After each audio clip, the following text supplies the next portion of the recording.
Okay, so here we go with section 17.2. The title of section 17.2 is partial derivatives. And so what we're going to do in this section is we're going to take a look at defining what a partial derivative is, evaluating it, and then taking a look at what applications of partials would look like. Now, this one right here, the applications of, this is going to continue for the rest of the chapter. So from this section forward, we're going to be using partial derivatives, but we'll take a look at the first application for them in this section. All right, so let's take a look at our informal definition. Our informal definition, this is just words, basically says the following. And we'll take a look at the first bullet first. The partial derivative of f with respect to x. And I'm just going to stop right there because this is new. And the reason that we have to define things this way is, remember, we are working with multiple variables.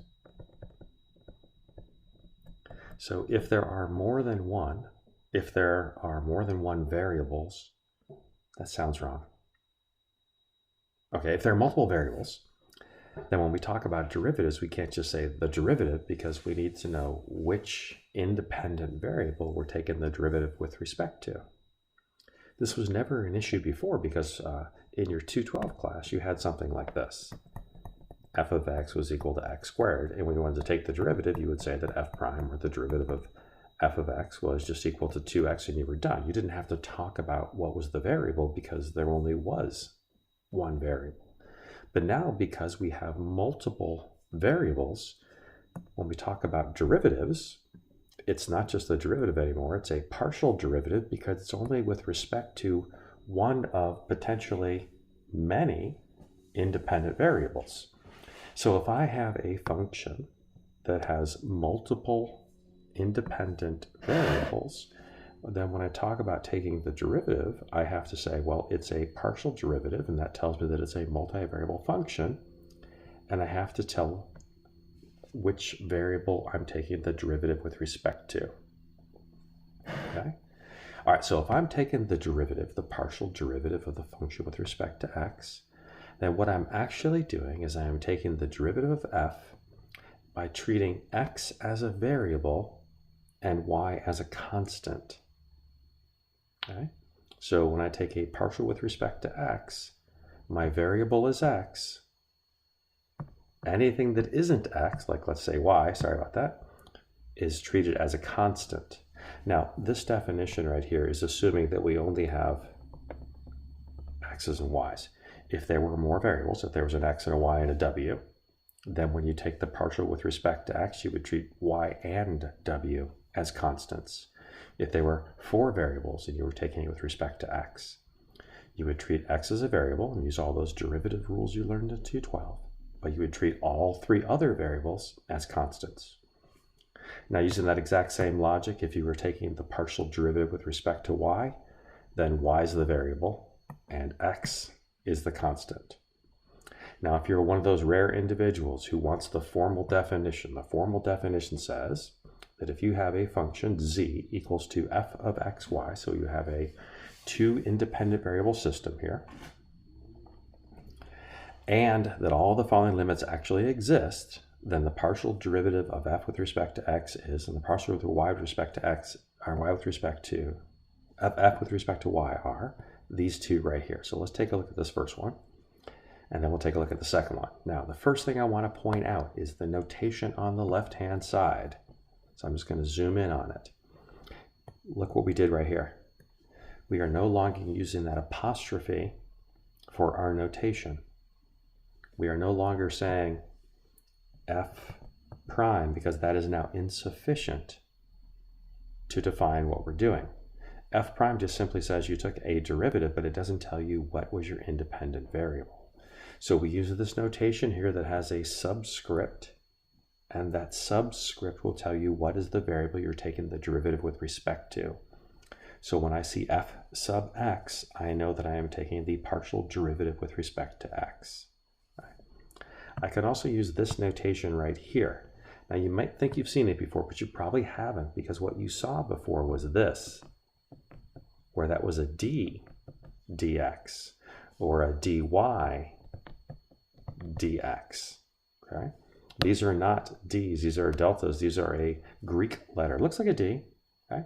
And so that right there, those weird looking little things right there, that's what tells me that I'm taking a partial derivative, okay? So I need notation to tell me that I'm taking a partial derivative, and I have two ways to do that. I can use subscript notation, or I can use the Leibnitz notation for partial derivatives. And what this over here tells me is it says that this derivative is found by taking the limit as h approaches 0 of f of x plus h minus f of x plus h comma y minus f of x y divided by h. You should notice that the x is what's changing here. The y stays the same. And since the y is staying the same, that means it is a constant. And since the x is what's changing, that makes it the variable. And so we're taking the derivative with respect to x. In this case, because it's a multivariable, we can't call it just the derivative. We have to say it's the partial derivative. All right, what's the difference between that top one and this bottom one down here? And the correct answer is nothing. All it is it's the notation for the partial with respect to y. The partial with respect to y. Y is the variable because in that numerator there, the x is constant. It does not change. The y is what's changing. Okay? Now, I know that there's at least one person looking at this and saying, do I have to do limits in this class? No, we will not be taking derivatives using the limit notation. But what we will be doing is we're going to be taking derivatives of multivariable functions. So we have to go back and say, what does this up here really mean? Treating x as a variable, y as a constant, or treating y as a variable and x as a constant. Well, here's what it simply means. Suppose you had the function f of xy was equal to x squared y plus y squared x. I'm just going to keep it real simple, right? Okay, that's a plus, not an arrow. If my job was to find the first partial derivative with respect to x, then when I'm looking at this and I'm seeing two terms. My first term, and I'm just going to do some side work over here, some scratch work. Since the x is the variable, because I'm taking the partial with respect to x, I'm seeing this as x squared times y, but I'm taking that y as a constant. And so then the derivative of x squared is 2x, and the rule for our constants is constants just kind of drag along when you're taking derivatives. Just like if in 212, if someone had asked you to take the derivative of 3x squared, it'd be 3 times 2x, because the constant just drags along, and then we just take the derivative of the variable term. Okay? So then down here in my derivative, I know my first term is going to be 2xy. And then I move on to my second term. Again, I'm going to do some scratch work over here to the side. So I'm seeing this now as x times y squared. The y squared is still a constant. That x is my variable. And so when I take the derivative of x, I get 1 times y squared. And so then my second term is just going to be plain old y squared. Okay. Well, what if they had asked me to find the other first partial derivative? That is f of x y, f sub y of xy, right? Well, I'm going to need some more scratch workspace over here, so I'm going to go ahead and erase all this.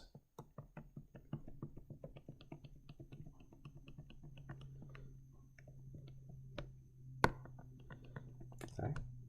So I still have two terms.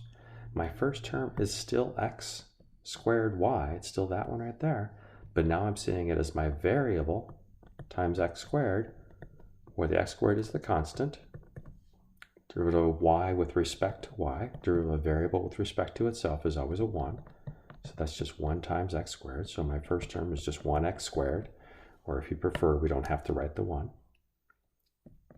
Plus, and now I'll take a look at my second term. My second term is y squared x. Since I'm taking the derivative with respect to y, the y squared is the variable, the x is a constant. So I'm just going to let that sit there. So now when I take the derivative, I'm only taking the derivative of the variable term, variable of 2y there. That's my derivative of y squared times my x. So then my second term is going to be 2xy, 2yx, however you want to write that. Right? Now it sounds tricky and it is a little uncomfortable until you get better with it, but that's basically what we're doing. We're trying to identify the variable in the term, identify the constant in the term, take the derivative of the variable, drag along that constant, right? Let's do a whole bunch more. All right, we'll start here. We have a function g of x, y. It's a two-variable system, so there's two independent variables, x and y. And my job is to find the first order partial derivatives. Okay, so first off, the language of the directions tell me to find the first partial derivatives, the first order partial derivatives. That means I'm going to find the partial with respect to x and the partial with respect to y. Right? So g sub x of x, y is going to be, and I think I actually would probably be better off doing this top and bottom than left and right like that, just because the pen writes kind of big. Okay, there are three terms in this function. The first term is 8x, the second term is 6x times y, and the third term is 2y squared. When I'm taking the partial derivative with respect to x, the first term derivative of 8x with respect to x will just be 8.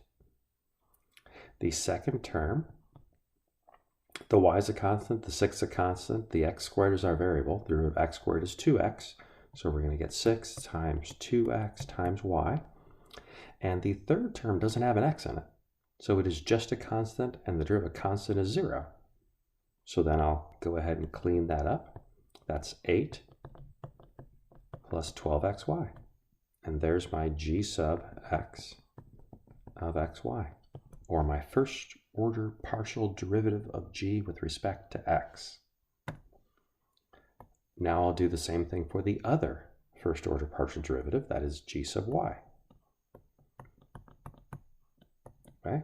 Again, there are three terms. The first term is 8x. There's no y, there's no variable in the first term now. 8x is just a constant. Derivative of a constant is 0.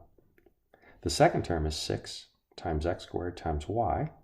The 6, the x squareds are constants. Y is our variable. Derivative of y is 1. So we just get 6x squared. And our third term, derivative of 2y squared. 2 is a constant. Derivative of y squared is 2y, so it's 2 times 2y. Clean that up. I got 6 times x squared plus 4y. All right, we're at 13 minutes, so I'm going to stop this one here. I'll come back, make part 2. Part 2 will start here with this f of x, y, and keep taking partial derivatives. See y'all back here for part 2.